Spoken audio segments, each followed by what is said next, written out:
My life is really fucking great. I have a lot to be grateful for. I have a beautiful wife, an amazing daughter, a lovely house, a nice area, business that pays me while I sleep, and I can work whenever and wherever I want. I have a highly developed mindset and philosophy for life. I'm spiritually connected. I'm healthy. I'm free from my addictions. And it might sound like I'm just bragging, but I'm trying to just simply make a point of how good life can be if you stop fucking it up. It wasn't always like this for me, though.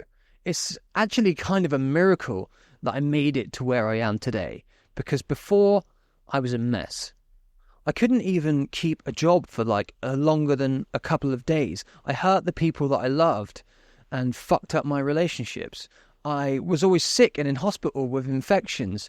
I lived for the pursuit of pleasure, and just was at the whim of my addictions and my compulsions, whether it was video games or sex or drugs or partying, whatever it was that I was doing at that time. I had no interest in spirituality or philosophy, and I scoffed at the thought of religion. And here's the real crucial thing, I think. I had no healthy boundaries. I couldn't stick to my own word. I didn't respect even myself enough to do that. Now, some might say that I was a product of my environment, which is partly true, but it does miss a crucial aspect of what makes someone who they are and what develops that person into who they will be, and that is our ability to reason and our ability to choose. And it was only when I started to make better choices that I could start to improve the mess that was my life. And in this video, I'm going to go over how that happened for me, and it breaks down into 6 different stages. The first thing that really happened in my personal growth was falling in love with a strong woman. When my now wife and I first got together, we had a really strong connection, but we had a pretty rough first few years. It didn't take us long for us to fall in love, but that didn't mean that we always prioritized our relationship over other things, especially in my case.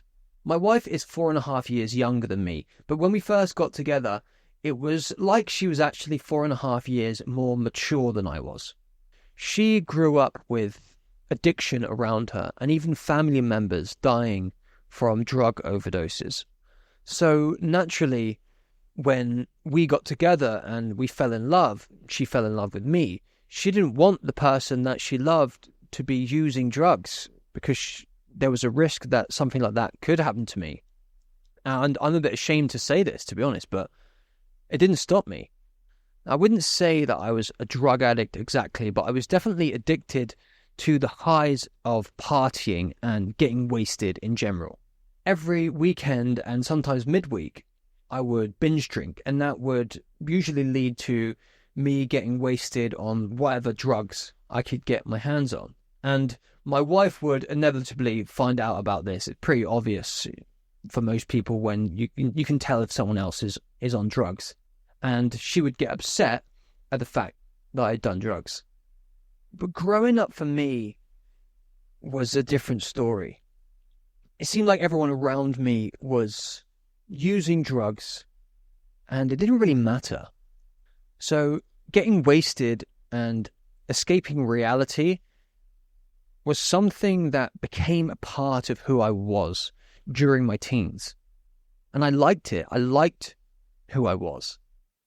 I remember talking to this much older friend of mine who was in the party scene. I was doing a bit of work with him, and I remember kind of complaining about my relationship with she was my girlfriend at the time, and saying, yeah, the only problem is that she doesn't want me to do drugs. And as if it was a bad thing, because I want to be able to do drugs as freely as I like. I just want to be able to do it whenever I want and not have anyone tell me that I shouldn't, or that it's bad for me or whatever, or get upset about the fact and say, I'm going to leave you if you continue to do drugs. But what he said to me really changed my perspective. And it wasn't such a huge thing for him, but he just said that it's better that way around than her just wanting to get on it with you all the time. That it's better for her to want me to stop than for her to basically be encouraging me and going down that hole with me all the time. And this was the first time in my ridiculous immaturity that I considered that the fact my girlfriend didn't want me to do drugs was a good thing. Now, during that time, I made many promises to her that I would stop doing drugs, and nearly always would go back on the promise. But she saw how these drugs were not good for me and how I would be better off without them. She saw something positive and better in me than I was able to see for myself. Because she was strong and because she did her best to set healthy boundaries, but also because she was accepting and compassionate and forgiving, she helped me to overcome something that was holding me back from being better, even though I was struggling to let go of that thing myself. So this is the first stage of really my personal growth journey. It's that the love of my girlfriend at the time that I didn't want to lose was motivating me to be better. Her helping me at that time by believing in something better and greater for me and holding me accountable to that thing made me want to become better.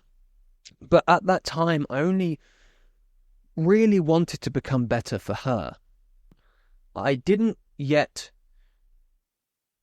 respect myself enough to want to become better for me.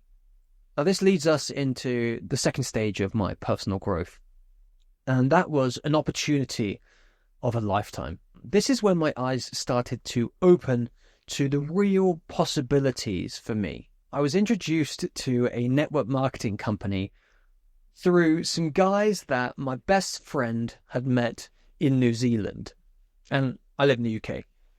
So it might not sound too promising, but to me at the time, it did. So me and a few friends and my best friend were stood around his kitchen table, around his laptop, as we did this video call to these guys in New Zealand. And that was the first time I ever did anything like that anyway.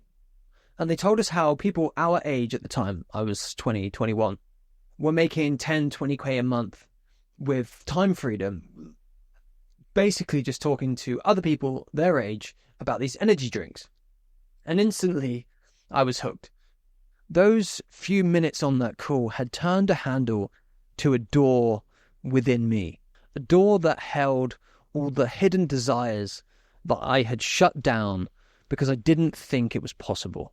And I remember my friend's dad, who was in the kitchen with us when we were on the call, and he said to me just after the call, he said, "Chris, are you going to do it?" And I said, "Yeah, of course I'm going to do it."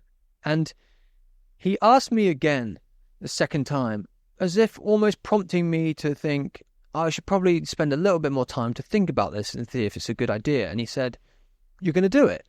And I said, "Yeah, definitely." The answer for me was obvious. It was a clear choice in my mind. It was yes or yes. That short 10-minute call had awakened in me, or reawakened, a part in me that I didn't really know existed. And that was my ability to dream. Maybe gullible, but definitely naive, I instantly swallowed the pill of what these guys were sharing with us, which was an opportunity and a vehicle to make more money than anyone we knew, to be able to do that while hanging out with our mates, and also to have the time freedom to do whatever we want whenever we wanted. In the coming weeks and months, of course, the excitement of many of our friends and acquaintances fizzed out, and we never succeeded in that business in the way that we thought was possible. But I personally would never be the same again. That opportunity planted in me a seed of the good life that I knew I could live, a life of freedom, one where I didn't have to work 40 hours a week for the next 40 years and go into a job that I don't love and being told when to show up, when to go home, when I can piss and when I can eat. Without this opportunity opening my mind, I would have had nothing to dream for, nothing that was outside of the small town mentality that surrounded me. But that opportunity was just the catalyst which opened the door to a new world that once I stepped through that door into that world, I would never be the same again. And this leads us into stage 3 of my personal growth, and that is new influences. As soon as I started in this MLM company, I was connected to people that I would have been connected to otherwise. These were inspired and motivated people that had the same vision for life that I did. They wanted the same things, and they also had the same anti-vision. They didn't want to live that life of drudgery, working a 9 to 5. We had the same things that motivated us to want to live a different life. Even though my girlfriend at the time, was already believing me in this way, I felt like for the first time ever that I had people that truly believed in me and wanted me to succeed in a way that was different to the normal average lifestyle. Yes, in the MLM company, the people in my upline were going to make more money if they helped me to make more money. But there was people in the business as well that weren't in my upline, people that were genuinely just trying to help and to coach me to become a better person, to become more developed in my way of being in the world. And it was through the mentors in that business that I was connected with that I was introduced to the world of personal development. Now, keep in mind, this was before, say, Jordan Peterson's rise to fame and the popularity of long-form YouTube content. I was introduced to speakers like Les Brown, Jim Rohn, Bob Proctor, and I started to consume as much personal development content as I possibly could. It was audio seminars, audio books, YouTube videos, seminars, whatever it was. I became obsessed with influencing my mind with new ideas and new knowledge to change my limiting beliefs and my faulty thought patterns. I even started to pick up books and read books, something I hadn't done since I was a child when I was reading like children's books. All of this because I had been awakened to the possibility of how good my life could become, the life I could live, if I just put myself together in the best way I could and made better choices. These new influences, those that I knew I was actually connected to in the world, or those that I just only had seen on YouTube or in a book, were sharing ideas and knowledge with me that no one ever had. Without these new thoughts and beliefs being implanted in my mind, I never would have committed and stayed true to the journey of growth and development that I've been on and be able to enjoy the fruits of the good life that I do today. But there was still a hell of a lot of work to be done, and that leads us into stage 4 of this journey, which I've called the right sacrifices. So as my journey of personal growth continued throughout the years, my awareness and my philosophy in my mind became more developed. But I was still naive, and my understanding of the world and my place in it and the best way to function in the world was still immature and unrealistic. The next steps that I took taught me what it would really take to become the person that I wanted to be and to create the life that I dreamt of. I had to start making choices between things that made me comfortable and happy in the moment and those things that would bring delayed gratification and that would bring me closer to my goals in the future. I had to sacrifice something I valued now for something more important. That is the essence of sacrifice. Every choice you make in life is a sacrifice. If you choose A, you sacrifice B. If you choose B, then you sacrifice A. If you choose both A and B, then you sacrifice the experience of choosing just one, just A or B. Many of the sacrifices that we make in life happen without us even being aware of them. We make unconscious decisions all day long, driven by beliefs and deeply ingrained habits that we've never even considered. You get up in the morning and go to a job that you don't love, but it pays the bills most of the time. And you eat the same things for breakfast, lunch, and dinner like pretty much every day. and you spend hours scrolling on social media, or when you come home from work, you mong out in front of the TV watching Netflix, or you go outside and do some activity, but you never do anything that breaks you out of this cycle that you're in. It was when I was working away from home doing construction that this really began to sink in. Our boss would put us up in an Airbnb for the week, and in the evenings my workmates would go out and enjoy themselves. They'd go to the pub or go fishing or something like that. Many times though, I would stay at the Airbnb and edit YouTube videos on my laptop. And at the time, that was a really difficult sacrifice for me to make. And it didn't feel great. But I realized that if I wanted to live a life that was, in my mind, better than 95% of people, how they lived, then I had to make choices and do things that were different to those 95%. You see, everyone else is making the unconscious decisions to sacrifice the meaningful and fulfilling life that they could live in the future for comfortability and pleasure in the present. And that doesn't sound like the right sacrifice to me. Some of the biggest steps forward in my growth and development have been not because of the things I've said yes to, like the opportunities, but because of the things that I've said no to. And when I started making this shift, the naivety that once had filled my mind as well was also sacrificed, because I started to believe what it would truly take for me to break out of the constraints of the life that I was living at the time, which leads us into the next stage of my journey, deep focus. At this point, my obsession with learning and consuming positive information had become unproductive. I reached a point where I was mistaking just learning new things for progress.